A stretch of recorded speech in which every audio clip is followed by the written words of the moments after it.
ফাল্গুনের রাত, ঢাকার বাতাসে বসন্তের গন্ধ, তবে বাড়িধারার ডিপ্লোম্যাটিক জোনে অদ্ভুত শীতলতা। ল্যাম্পপোস্টের আলোয় ছায়া দীর্ঘ হচ্ছে। চীনা দূতাবাসে সাংবাদিকদের ভিড়। আলো ঝলমলে কনফারেন্স হলে ঢুকলেন রাষ্ট্রদূত ইয়া ওয়েন। চোখে আত্মবিশ্বাস। টেবিলে রাখা নথি সরিয়ে বললেন, বাংলাদেশের জন্য চীনের দরজা উন্মুক্ত। আমরা সরাসরি অস্ত্র বিক্রির প্রস্তাব দিচ্ছি। এক মুহূর্তের নীরবতা, তারপর ক্যামেরার শাটার ক্লিক, চাপা ফিস ফিস। এতদিন যা গুঞ্জন ছিল সেটাই এবার প্রকাশ্যে আনল চীন। নতুন বাংলাদেশের ভূরাজনীতি কি বদলে যাচ্ছে? শেখ হাসিনা সরকারের পতনের পর ভারত বাংলাদেশ সম্পর্ক ক্রমাগত সংকটের সম্মুখীন। সীমান্ত সংঘাত, কূটনৈতিক দূরত্ব এবং বাণিজ্য সম্পর্কের টানাপোড়েন দ্বিপাক্ষিক সম্পর্কের নতুন জটিলতা সৃষ্টি করেছে। বাংলাদেশের নীতি নির্ধারকরা নতুন কৌশলগত অংশীদার খুঁজছেন এবং চীন দ্রুত সেই শূন্যস্থান পূরণের উদ্যোগ নিয়েছে। রাষ্ট্রদূত ইয়া ওয়েনের বক্তব্য স্পষ্ট। চীনের অস্ত্র উচ্চ প্রযুক্তি সম্পন্ন, সাশ্রয়ী ও বৈশ্বিক মানসম্পন্ন। আমরা বাংলাদেশের প্রতিরক্ষা সক্ষমতা বৃদ্ধিতে প্রতিশ্রুতিবদ্ধ। সামরিক বিশ্লেষকরা মনে করছেন এটি কেবল অস্ত্র সরবরাহ নয়, বরং বৃহত্তর ভূকৌশলগত পরিকল্পনার অংশ। বাংলাদেশের কৌশলগত অবস্থান এমন যে এখানে মিত্রতার সমীকরণ দ্রুত পরিবর্তিত হয়। বর্তমানে ঢাকা দিল্লি সম্পর্কে টানাপোড়েন চরমে পৌঁছেছে। সীমান্ত হত্যা, বাণিজ্য ভারসাম্যের অভাব এবং আঞ্চলিক প্রভাব বিস্তারের প্রতিযোগিতা পরিস্থিতিকে আরও জটিল করে তুলেছে।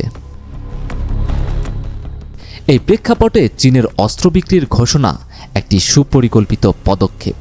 এটি কেবল প্রতিরক্ষা সহযোগিতার প্রসার নয়, বরং বাংলাদেশে নিরাপত্তা কাঠামোয় চীনের দীর্ঘমেয়াদী অবস্থান সুসংহত করার কৌশল।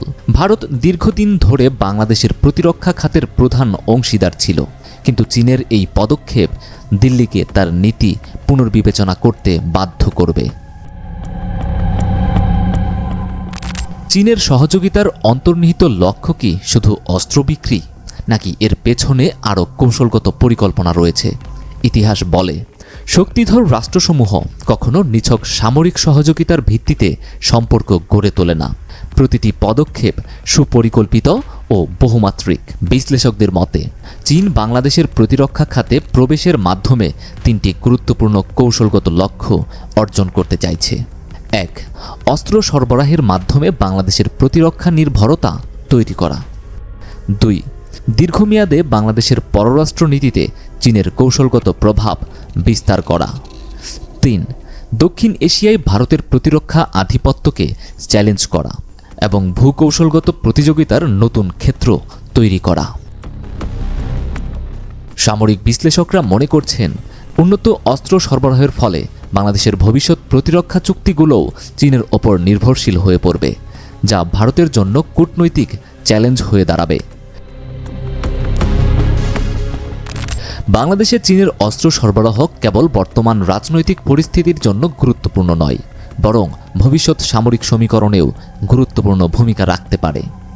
বিশেষ করে ভবিষ্যতে যদি আঞ্চলিক উত্তেজনা বৃদ্ধি পায়, তাহলে চীন কি বাংলাদেশের প্রতিরক্ষায় সরাসরি ভূমিকা রাখবে?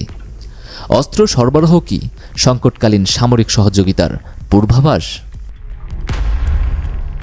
চীনের কৌশলগত ইতিহাস বলে, তারা সাধারণত অস্ত্রের সরবরাহের দেশগুলোকে মিত্র রাষ্ট্র হিসেবে বিবেচনা করে।